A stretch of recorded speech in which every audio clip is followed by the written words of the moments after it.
रहती थी। खत्म होने की ओर बढ़ा, तालियों की गड़गड़ाहट पूरे थिएटर में गूंज उठी। लेकिन तभी अचानक सारी लाइट्स बंद हो गई। पूरा थिएटर अंधेरे में डूब गया और खामोशी छा गई। ये क्या हो गया? लाइट्स क्यों चली गई? अंधेरे में डूबा थिएटर अब बेहद डरावना लगने लगा था। तभी स्टेज पर एक फोकस लाइट जली और सबकी नजरें उसी ओर मुड़ गई। वहां एक अजीबोगरीब जोकर खड़ा था। ये कौन था? इसे यहाँ किसने बुलाया? हो सकता है सनी सर ने बुलाया हो।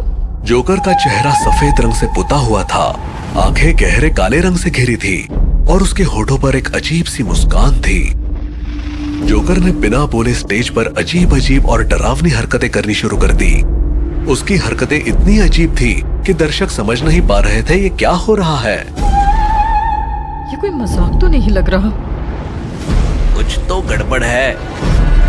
तभी जोकर अचानक हवा में उड़ने लगा। ये देखकर सब सन्न रह गए। जोकर ने धीरे से अपनी उंगली प्रिया और करण की तरफ उठाई और स्टेज पर आने का इशारा किया। प्रिया और करण स्टेज पर पहुंचे। जोकर ने पहले करण की ओर इशारा किया और फिर बेंच की तरफ। मैं बेंच पर लेटूं? लेकिन क्यों? नहीं करण, मत लेटना। जोकर कुछ नहीं बोला और करण हिचकिचाते हुए बेंच पर लेट गया। जोकर ने एक सफेद चादर निकाली और उसे करण के ऊपर फैला दिया। अचानक करण का शरीर हवा में उठने लगा। दर्शक इसे कोई जादुई ट्रिक समझकर तालियां बजाने लगे, लेकिन उनकी तालियां तब धीमी पड़ गई जब जोकर ने अपनी कोट की जेब में से एक चमचमाती हुई तलवार निकाली। ये क्या कर रहा है वो? कोई इसे रोको। लेकिन जोकर ने बिना किसी चेतावनी के तलवार से करण के शरीर को बीच से काट दिया। एक पल के लिए सब कुछ रुक सा गया। फिर करण का शरीर दो हिस्सों में बंटकर स्टेज पर गिर पड़ा और खून का एक लाल सैलाब स्टेज पर फैलने लगा।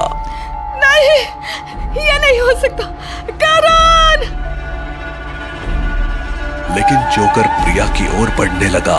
प्रिया ने डर के मारे भागने की कोशिश की, लेकिन जोकर ने उसे पकड़ लिया और बिना देरी किए उसकी गर्दन पर तलवार चला दी।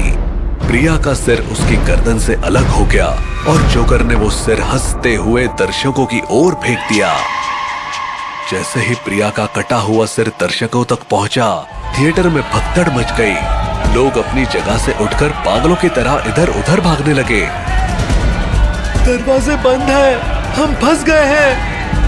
हर कोई जान बचाने के लिए भागने की कोशिश कर रहा था, लेकिन जोकर उनकी ओर धीरे धीरे बढ़ता जा रहा था।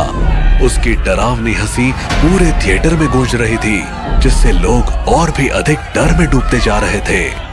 जोकर एक लड़की के पास पहुंचा जो घबराई हुई अपने चारों ओर देख रही थी। उसने देखा कि जोकर उसे घूर रहा है।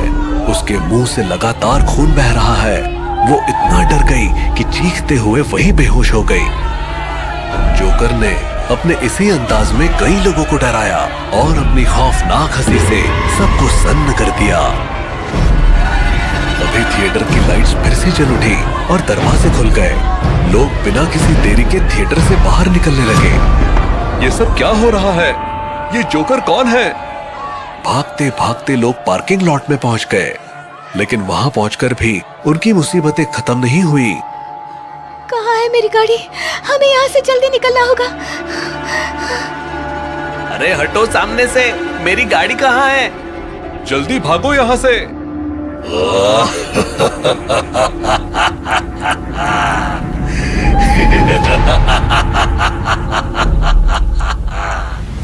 लेकिन तभी जोकर पार्किंग लॉट पे प्रकट हुआ। उसकी खौफनाक हंसी सुनाई दी। वो धीरे धीरे टीना की ओर बढ़ा। मुझे छोड़ दो प्लीज, प्लीज मुझे जाने दो। जोकर के चेहरे पर कोई दया नहीं थी। उसने अपनी तलवार उठाई और टीना पर वार कर दिया। उसकी चीखें गूंज उठी, लेकिन जल्द ही उसकी आवाज खामोश हो गई। इसके बाद जोकर लारा की ओर बढ़ा। नहीं, प्लीज मुझे जाने दो, प्लीज मुझे जाने दो। तुम जो कहोगे वो मैं करूंगी, मुझे जाने दो। लेकिन जोकर ने उसे भी नहीं छोड़ा। ये क्या है? ये कोई इंसान नहीं हो सकता, ये कुछ और है। जोकर ने गगन की बात खत्म होने से पहले ही उसे काट दिया। पार्किंग लॉट में खून फैल गया, चारों तरफ लाशें गिरने लगी। अब जोकर ने सनी सर की ओर देखा। अब मेरी बारी है। हे भगवान, आखिर ये हो क्यों रहा है? जोकर उनके पास आया, लेकिन वो उन्हें देखता हुआ उनके पास से गुजर गया।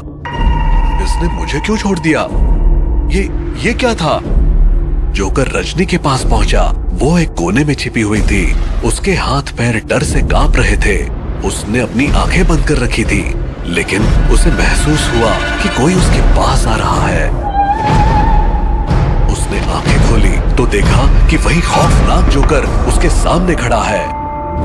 तुम ये सब क्यों कर रहे हो? प्लीज मुझे जाने दो। जोकर ने धीरे धीरे अपनी कैप उतारी और अपना चेहरा साफ करने लगा। जब मेकअप साफ हुआ तो रजनी ने देखा कि वो कोई और नहीं बल्कि उसकी दोस्त ऐश्वर्या थी।